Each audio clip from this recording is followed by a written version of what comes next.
বন্ধুরা, এসে গেছি ইতিহাস বিদ্যার্থী টিউটোরিয়াল চ্যানেলে। আজ আমি গ্রিসের কৃতদাস ব্যবস্থা নিয়ে আলোচনা করব। এই গ্রিসে কৃতদাস প্রথার উৎসটা কোথার থেকে হয়েছিল তার আগে জানা দরকার কৃতদাস বলতে আমরা কি বুঝি।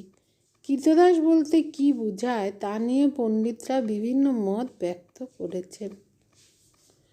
সাধারণভাবে মনে করা হয় যে সম্পত্তি বলতে যা বোঝায় তার সকল বা আংশিক বৈশিষ্ট্য যদি কোনো ব্যক্তির মধ্যে লক্ষ্য করা যায় তবে সেই ব্যক্তি কৃতদাস বা দাস বলে গণ্য হয়।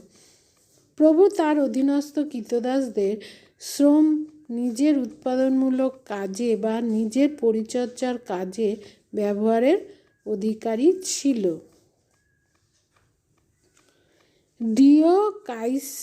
কাইস্টম মনে করেন যে গবাদি পশু যেমন প্রভুর সম্পত্তি তেমনি কৃতদাসও প্রভুর এক ধরনের সম্পত্তি। প্রভু নিজের ইচ্ছামতো তার অধীনস্থ দাসকে কাজে লাগাতে পারে। অ্যারিস্টটল গ্রিসের কৃতদাস প্রথাকে সমর্থন করেছেন। তিনি বলেছেন যে কৃতদাসের প্রভু হলো তার মালিক। প্রভুর পৃথক সত্তা থাকলেও কৃতদাসের কোনো পৃথক সত্তা বা অস্তিত্ব নেই। তার মতে দাসপ্রথা হলো প্রকৃতির বিধান এবং দাসদের পক্ষেও কল্যাণকর। আচ্ছা, গ্রিসে এই কৃতদাসদের উৎস বা সৃষ্টি কিভাবে হয়েছিল? গ্রিসে কৃতদাস সৃষ্টির বিভিন্ন পদ্ধতি ছিল। প্রথম হচ্ছে যুদ্ধবন্দী। সে দেশে কৃতদাসদের একটি বড় অংশ আসত যুদ্ধবন্দীদের মধ্য থেকে। শত্রুপক্ষের পরাজিত সৈন্য তার স্ত্রী ও সন্তানদের বন্দী করে গ্রিসের সেনাপতিরা সে দেশের দাস ব্যবসায়ীদের কাছে বিক্রি করে দিত। দ্বিতীয় হচ্ছে জলদস্যুদের আক্রমণ। গ্রিসের জলদস্যুরা বিদেশিদের জাহাজ আক্রমণ করে বা সমুদ্রের উপকূলবর্তী অঞ্চল থেকে লোকজন ধরে এনে দাসবাজারে বিক্রি করত। তৃতীয় হচ্ছে অপহরণ। অনেক সময় শিশুদের অপহরণ করে কৃতদাস হিসাবে বিক্রি করে দেয়া হতো। চতুর্থ হচ্ছে ঋণ ব্যক্তি। প্রভুর ঋণ পরিশোধে অক্ষম ব্যক্তিকেই কৃতদাস হিসাবে বিক্রি করে দেওয়ার প্রথা ছিল। পঞ্চম হচ্ছে জন্মসূত্র।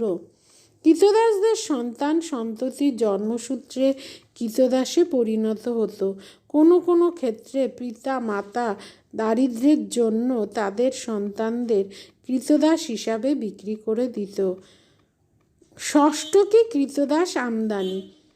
আবার যুদ্ধবন্দী কৃতদাসদের সংখ্যা গ্রিসের চাহিদার তুলনায় খুবই কম ছিল বলে থেস, ইলিরিয়া, থেসালি, সিথিয়া, লিডিয়া, সিরিয়া, মিশর, আরব প্রভৃতি দেশ থেকে প্রচুর সংখ্যক দাস গ্রিসে আমদানি করা হতো। আর সপ্তম হচ্ছে অন্যান্য কৃতদাস। এছাড়া স্পার্টায়, হেলট, থেসালিতে, পেনেস্টাই, সিসিলিতে, কাইলিরি, ক্রিটে, কালোরোটাই ইত্যাদিও ছিল এক ধরনের দাস। তবে এরা ক্রয় বিক্রয়ের মাধ্যমে দাসে পরিণত হয়নি, হয়েছিল ভাগ্য বিপর্যয়ের মাধ্যমে। গ্রিসের দাস বাজার। এই দাস বাজার কি ছিল? গ্রিসে দাস ব্যবসা একটি গুরুত্বপূর্ণ পেশা হিসাবে আত্মপ্রকাশ করেছিল। দাস ক্রয় বিক্রয়ের জন্য বিভিন্ন নগর রাষ্ট্রে বহু দাস বাজার গড়ে উঠেছিল।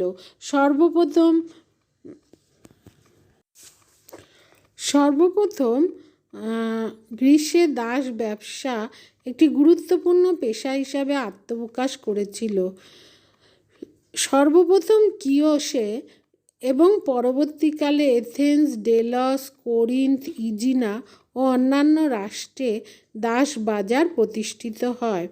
দাস বাজারে বিক্রির জন্য হাজিরা করা হাজির করা কৃতদাসের যাবতীয় বিবরণ একটি কাগজে লিখে তা তার গলায় ঝুলিয়ে দেয়া হতো। এই বিবরণে দাসটির বয়স, দেশ, তার নিরোগ শরীর প্রভৃতির উল্লেখ থাকত। ক্রেতা কেনার আগে দাসটির মাংসপেশি টিপে দেখত এবং দৈহিক শক্তি, সহ্য ক্ষমতা প্রভৃতি পরীক্ষা করত।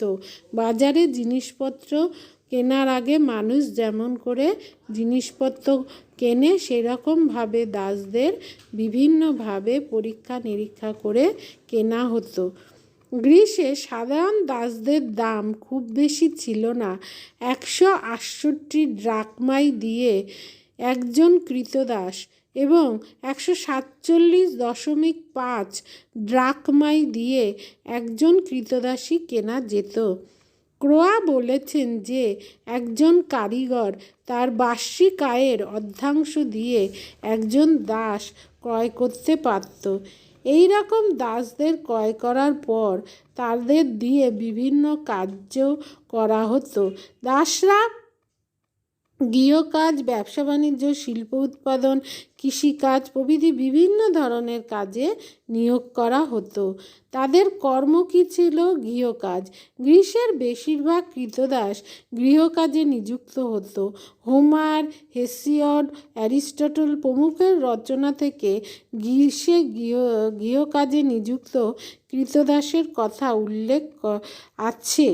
কোনো কোনো ধনী পরিবারের গৃহকাজে 50 জন পর্যন্ত ক্রীতদাস নিযুক্ত থাকত। গৃহকাজে নিযুক্ত ক্রীতদাসরা প্রভুর বাড়িতে ঘরদোর পরিষ্কার, রান্নাবান্না, শস্য ঝাড়াই, কুয়ো থেকে জল তোলা, কাপড় বোনা, প্রভুর মালপত্র বহন করা, প্রভুর সেবা করা প্রভৃতি বিভিন্ন রকম গৃহকার্য করত। কোনো কোনো ক্রীতদাসীকে প্রভুর শয্যাসঙ্গিনীও হতে হতো। এরপরের কাজ কি ছিল? খনি এবং শিল্প। অনেক ক্রীতদাসকে শ্রমিক হিসাবে বিভিন্ন প্রকার শিল্প উৎপাদনের কাজে নিয়োগ করা হতো। পরিশ্রমসাধ্য যাবতীয় কাজ প্রভুরা তাদের সাহায্যে করত। প্রভুর পরিচালিত হস্তশিল্পের উৎপাদনে, পাথর সংগ্রহ, আকরিক খনিজ উৎপাদনের কাজে তাদের নিযুক্ত করা হতো। লরিয়েনের খনিতে কয়েক হাজার দাস শ্রমিক নিযুক্ত ছিল। এছাড়া হস্তশিল্পের কাজেও শ্রমিকদের কাজে লাগাতো দাস শ্রমিকদের। ছোটো ছোটো কলকারখানাগুলিতে বহু দাস শ্রমিক নিযুক্ত থাকতো। গম নামের জনৈক পণ্ডিত জানিয়েছেন যে এথেন্সের শিল্পের কাজে 50,000 এবং খনির কাজে 10,000 ক্রীতদাস নিযুক্ত ছিল। দাসরা বাণিজ্যিক জলযানের দাঁড় টানত।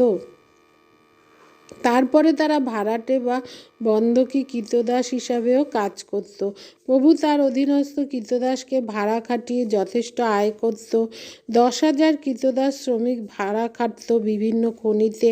নিকিয়াস তার অধীনস্থ 1,000 ক্রীতদাসকে ভাড়া খাটিয়ে প্রচুর আয় করতেন বলে জেনোফেন উল্লেখ করেছেন। কোনো কোনো প্রভু মাত্র একজন ক্রীতদাসকে ভাড়া খাটাচ্ছেন এমন উদাহরণও পাওয়া গেছে। নাগরিক এবং বিদেশিদের সঙ্গে মিলিতভাবে শ্রমিকের কাজে নিযুক্ত থাকত। ভাড়াটে ক্রীতদাসরা স্বাধীন নাগরিক এবং বিদেশিদের সঙ্গে তারা নিযুক্ত থাকত কাজে।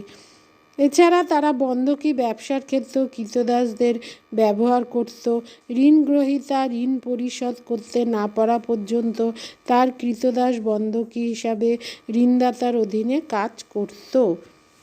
পরে তারা কৃষিকাজ করত। পরের কাজ ব্যাপকভাবে না হলেও গ্রীসে যথেষ্ট সংখ্যক ক্রীতদাস প্রভুর কৃষিজ ফসল উৎপাদনের কাজে নিযুক্ত থাকত বলে জানা যায়। সাধারণ ও ধনী উভয় কৃষকরাই চাষের কাজে ক্রীতদাস নিয়োগ করত। কবি হেসিয়ডের কাব্য থেকে জানা যায় যে ক্ষুদ্র কৃষকও ক্রীতদাসের সহায়তায় তার জমি চাষ করত। ক্রীতদাসরা জমিতে চাষাবাদ করত, শস্য মাড়াই করত, আঙুরের রস ও জলপাইয়ের তেল নিষ্কাশনের কাজ করত এবং উৎপাদিত কৃষি পণ্য বিক্রির উদ্দেশ্যে বহন করে বাজারে নিয়ে যেত। চাষের মরশুমে ভাড়াটে দাস এনেও কৃষিকার্যে নিয়োগ করা হতো। এছাড়া তারা অন্যান্য কাজ করত, করণিকের কাজ করত। ব্যাংক বা অন্যান্য প্রতিষ্ঠানে করণিকের কাজেও কোনো কোনো কৃতদাস নিযুক্ত হতো।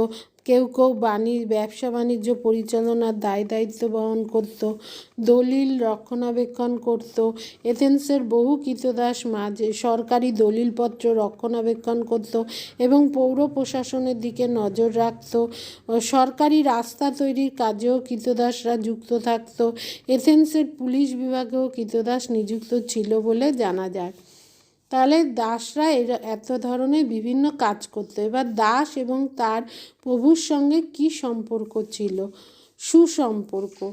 গ্রীসে কৃতদাস ও তার প্রভুর মধ্যে আনুগত্য বা প্রভুর সম্পর্ক, আনুগত্য ও প্রভুত্বের সম্পর্ক গড়ে উঠেছিল। প্রভুভৃত্যের এই সম্পর্ক কখনো কখনো মধুর হয়ে উঠত। তারা একত্রে কাজ করত। প্রভুর অধীনস্থ দাসরা অনেক সময় স্বাধীন শ্রমিক এবং বিদেশিদের সঙ্গে একত্রে কাজ করত। আবার বাইরে থেকে পৃথকভাবে দাসকে চেনা যেত না। তখন তারা একত্রে বসবাস করত। দাসরা প্রভুর পরিবারের সদস্যের সঙ্গে একত্রে অনেক সময় বসবাস করত। ওডিসিতে দেখা যায় যে দাস এবং প্রভুর সঙ্গে একই টেবিলে দাস ও প্রভু খাবার খাচ্ছে। প্রভুর জীবন রক্ষা করত। প্রভুর সঙ্গে সুসম্পর্কের কারণে দাস তার প্রভুর বিপদের সময় নিজের জীবন বিপন্ন করে প্রভুর জীবন রক্ষা করছে, এমন উদাহরণও পাওয়া গেছে। এছাড়া প্রভু ও তার অনুগত ও বিশ্বস্ত দাসকে পুরস্কৃত করত। ঐতিহাসিক ফিনলে এথেন্সে এই ধরনের দাসদের অর্ধ স্বাধীন বলে উল্লেখ করেছেন।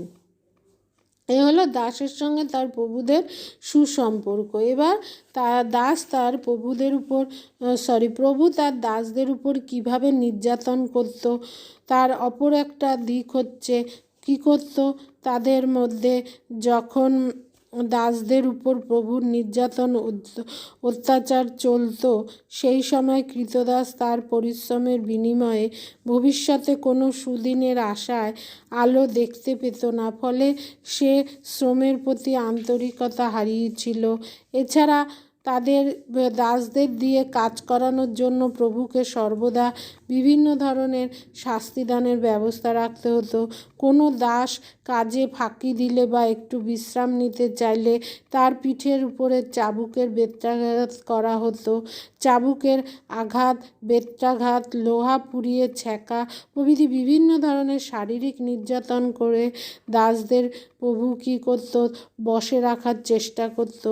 এছাড়া দাসদের প্রতি কোনো অন্যায় হলে তারা নিজেদের সপক্ষে আদালতে সাক্ষ্য দেওয়ার অধিকার পেত না। বহু কৃতদাসী তার প্রভুর যৌন লালসার শিকার হতো। দাসদের উপরে নেমে আসা এইরূপ বহুবিধ নির্যাতন থেকে মুক্তি পাওয়ার জন্য তারা সর্বদা পালিয়ে যাওয়ার চেষ্টা করত এবং কখনো কখনো বিদ্রোহের পথে পা বাড়াত। এইভাবে দাসদের বিভিন্নভাবে তারা নির্যাতন করে আবার কখনো কখনো দাসদের উপর প্রভুত্ব খাটিয়ে তাদের বশে রাখার চেষ্টা করত। এই রকম প্রাচীন গ্রীসের বিভিন্ন পলিস বা নগর রাষ্ট্রগুলোর মধ্যে এরকম স্পার্টা ছিল অন্যতম একটা নগর রাষ্ট্র। 5টি গ্রাম নিয়ে গঠিত এই ক্ষুদ্র রাষ্ট্রের প্রধান বৈশিষ্ট্য ছিল তাদের রণনৈপুণ্য এবং সামাজিক শৃঙ্খলা। স্পার্টার সামাজিক কাঠামো অন্যান্য গ্রিক নগর রাষ্ট্রগুলো থেকে সম্পূর্ণ আলাদা ধরনের ছিল। ওখানকার সমাজ 3টি স্তরে বিভক্ত ছিল। এক ছিল স্পার্টিয়েট নামে সাধারণ নাগরিক, 2 হেলট নামে কৃতদাস, আর 3 পেরিয়কয় নামে অর্ধস্বাধীন প্রজা। এইভাবে উক্ত 3 শ্রেণীর মধ্যে বৈষম্য ছিল। স্বাধীন নাগরিকরা তারা ছিল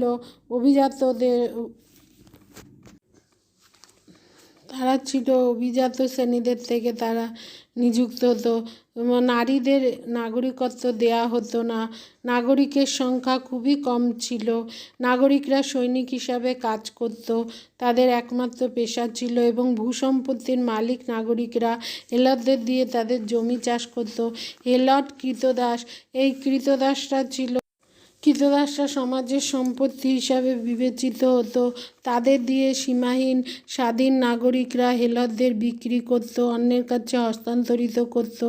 প্রভুর অধীনে সীমাহীন তাদের পরিশ্রম করতে হতো, তারা নির্যাতন ভোগ করত, তারা চাষাবাস করত, তারা সৈনিকের কাজ করত, রাষ্ট্রের বিভিন্ন কাজে অংশগ্রহণ করত। রাষ্ট্র নীতি নির্ধারণের উচ্চপদ তারা লাভ করতে পারত না। নাগরিকদের সঙ্গে মানে হেলদদের তারা ছিল স্পার্টার সর্বাপেক্ষা নির্যাতিত শ্রেণী। তাদের মধ্যে তাদের বিভিন্নভাবে নির্যাতন চালাতো এই নাগরিকরা। তারপরে হচ্ছে পরবর্তী হচ্ছে পেরিয়কয় হচ্ছে সাধারণ নাগরিক। স্বাধীন নাগরিক ও হেলদদের মধ্যবর্তী স্তরে পেরিয়কয়রা স্পার্টার স্বাধীন নাগরিকদের বসতির নিকটবর্তী অঞ্চলেই বসবাস করত। তারাও নানাবিধ কার্য সম্পাদন করত, জমি জমা, চাষবাস, শিল্প উৎপাদন করত এবং তারাও সেনাবাহিনীতে নিয়োগ করত। সাধারণ নাগরিকদের সঙ্গে এদের সুসম্পর্ক বজায় ছিল, কিন্তু এরা নাগরিকের মতো সকল সুযোগ সুবিধা ভোগ করতে পারত না।